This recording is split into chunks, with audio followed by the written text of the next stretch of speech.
Extraction is inbound. That's no shit.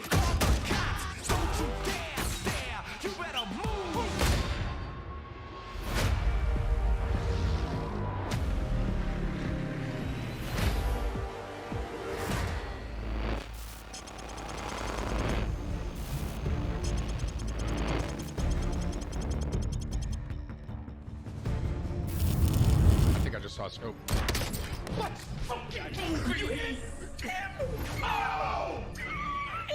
You can't even look at me! I saw the gleams of your scope! I hate these red buildings, I really do. There's a small little town over there, Promenade West. It's like a little cul-de-sac slash little town area. Hit, broke armor. I think. He's knocked, he's knocked. Thirst.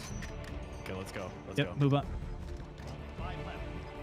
Down the guy on the right, near the tree. Dude, this dude's sliding up to the tree there. He hit me. I'm downed. An airstrike. I'm downed. Shoot. I can self-revive. Okay. Good airstrike. That was it. We won. It was. Oh my god, dude. We got it.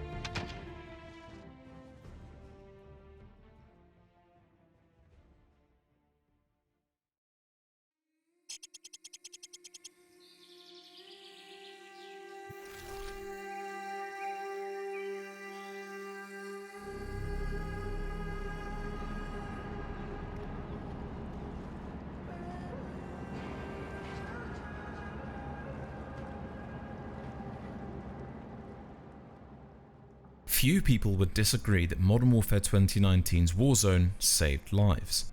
Perhaps not from a literal standpoint, but figuratively it absolutely did. I guess you could call it divine timing that something like that would come around at the time that it did. Less than 2 weeks after Warzone was released, the majority of the world was in lockdown, and so many lives were thrown into disarray. Even the safest of jobs were up to the cutting block. Families were ripped apart and couples hours apart on their deathbeds, unable to say one last goodbye or the most important, I love you. It's morbid, but it's the truth, and I think that we'd be being ignorant to pretend that Warzone's legacy has nothing to do with those sets of situations. So I ask the question, could Verdansk return? For the record, I am aware that Verdansk is available in COD Mobile, but I'm talking about console and PC. Available in the manner that it was when it was originally released. Realistically, that is what people are wanting, not a half-baked appeasement in the form of a mobile game. Anyway.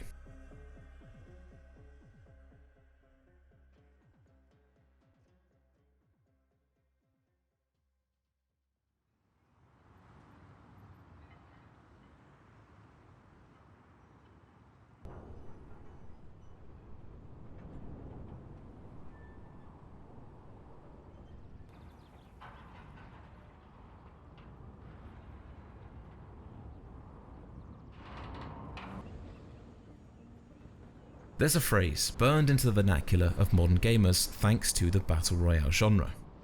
Where are we dropping, boys? So, where are you dropping? Are you sniping at the prison?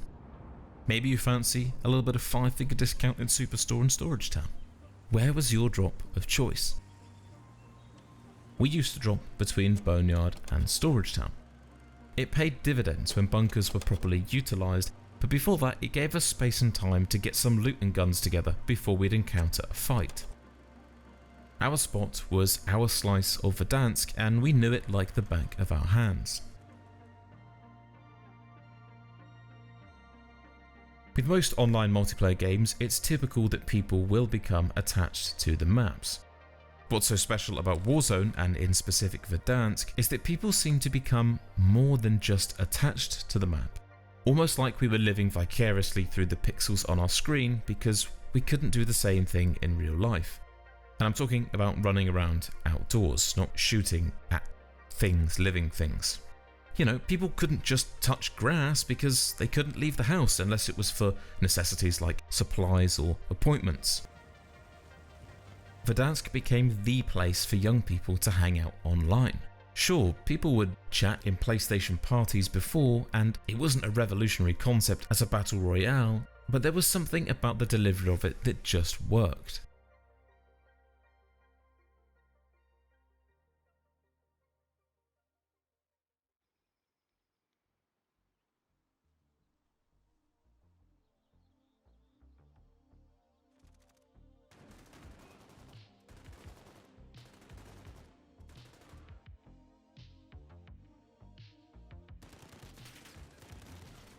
the preceding years for Call of Duty were pretty rough. Infinite Warfare, Black Ops 4 and World War II had all missed their marks, and for a handful of reasons. All of that had Modern Warfare up against the ropes before it was even announced. The community at large was especially skeptical about how the game would perform, and with it being revealed to be a soft reboot of a beloved series, it certainly had a lot to live up to. But I think that it's safe to say that Warzone was an instant hit. Partly because it's Call of Duty and hey, people lap that shit up year after year even if it's a critical bomb job, but also because people were facing so much uncertainty, hardship and social disruption. Escapism is a pretty powerful tool, and the coronavirus pandemic required about as much escapism as could be prescribed.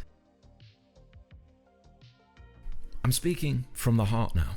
I think I about near cried during my last game in Verdansk. It was during the event called Last Hours of Verdansk.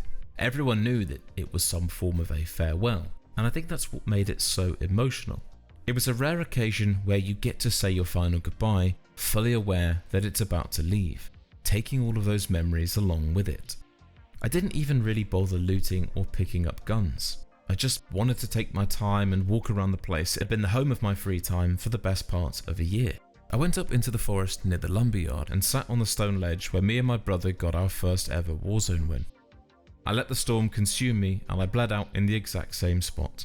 I didn't care about winning or getting kills. At that point, it was all irrelevant. As far as we knew, the map was going to metamorphose into a different version of itself. It wasn't like it was going away forever, it would just look a little bit different. But sometimes it's not about the look, it's about the feel. I mean, yeah, it was fun, I had some good times, but with the new map came a whole new game and a set of guns from that game, bringing with them an entirely new power curve which was notoriously badly managed. It's easy for us to see Verdansk through rose-tinted glasses, and after all, it meant a lot to millions of players, so criticism isn't the first thing on anyone's mind. That doesn't mean that it doesn't exist. There were certainly many exploits which ruined games. Warzone was one of the best and one of the worst things to ever happen to the Call of Duty franchise. Good because it gave so many people a distraction from the world and a source of enjoyment, but bad because it gave an even bigger platform for Activision to add microtransactions and pay-to-win elements. You know, like the Rose skin that made her practically invisible.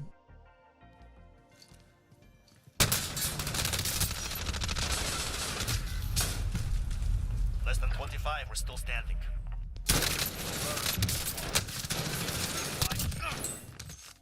Or the tracer rounds that pretty much obliterated your field of view whenever you got hit by them, but that's a topic for another day.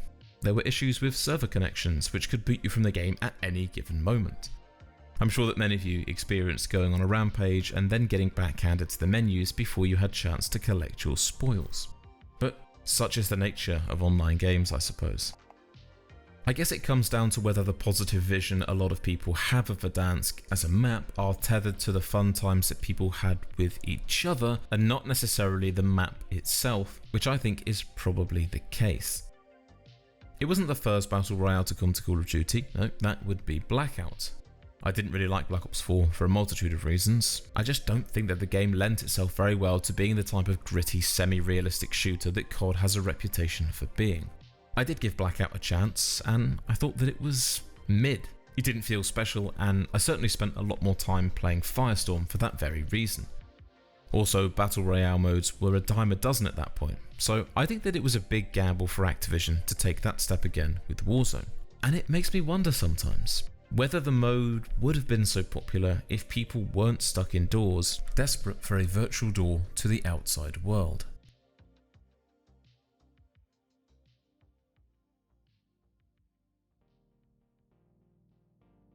So we come back to that question, could Verdansk return? From a nostalgic standpoint, I'd love for it to make a return.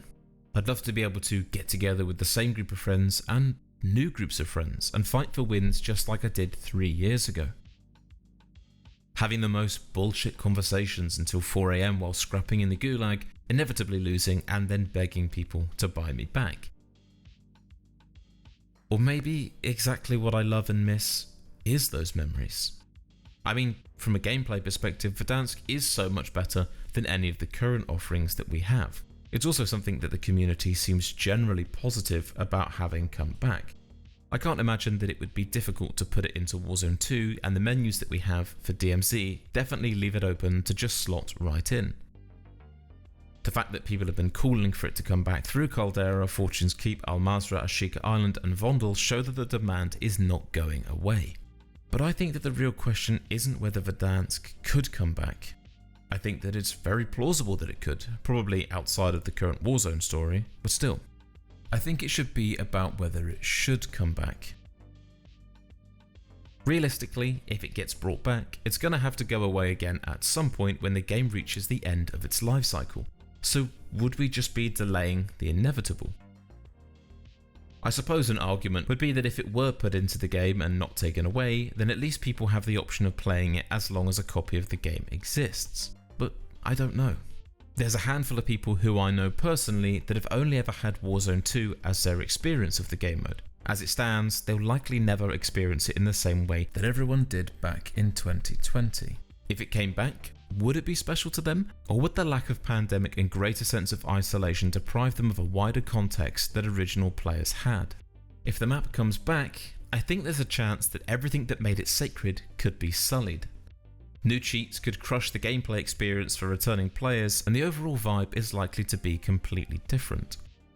We'd also be trusting Activision to greenlight things in the same way as the original without tinkering, and unless all the money that was left in Verdansk during plunder were real, it's unlikely that they would see the incentive of doing that. For those who played it and loved it, those who now sit in their memories of the map, it's an example of nostalgia in real time. Just like when you're a kid and you stop playing with certain people and then a decade down the line they come to your mind and you miss them.